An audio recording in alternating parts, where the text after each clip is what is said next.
지난 2월 롯데그룹이 성주골프장을 싸들 부지로 제공하기로 한 뒤 한 달 넘게 롯데를 포함한 한국 기업들이 중국의 보복 조치로 몸살을 앓고 있습니다. 관광과 유통에 이어 제조업과 문화, 스포츠까지 무차별적인 한국 때리기를 이어가고 있습니다. 이하린 기자의 보도입니다. 롯데그룹이 고고도 미사일 방어 체계 사드 부지로 성주골프장을 제공하기로 최종 결정한 건 지난 2월 27일. 이때부터 중국의 보복 조치가 시작됐습니다. 중국에 있는 롯데마트 점포 대부분은 일제히 소방시설 점검 대상이 됐고 전체 99곳 가운데 70개 넘는 점포가 사소한 이유로 무더기 영업정지 처분을 받았습니다.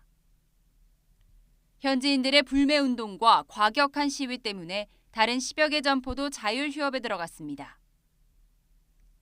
지난 6일까지 48곳이 1차 영업정지 기간이 끝났지만 이 가운데 41곳은 영업 재개를 위한 현장 점검조차 나오지 않았고 다시 점검받은 7개 가운데 영업 재개 허가를 받은 곳은 단 한 곳뿐입니다.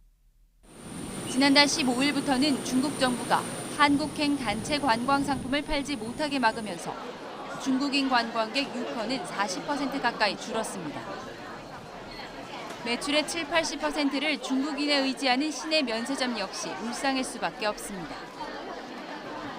다른 산업으로의 피해도 확산하고 있습니다.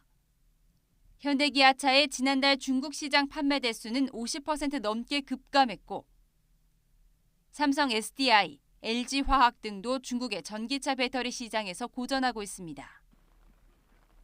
뿐만 아니라 지난달 중국 하이난에서 열린 월드레이디스 챔피언십 골프 대회에서는 중국 관영 CCTV가 우승자 김혜림 선수의 얼굴을 한 번도 정면으로 비추지 않아 논란이 일기도 했습니다.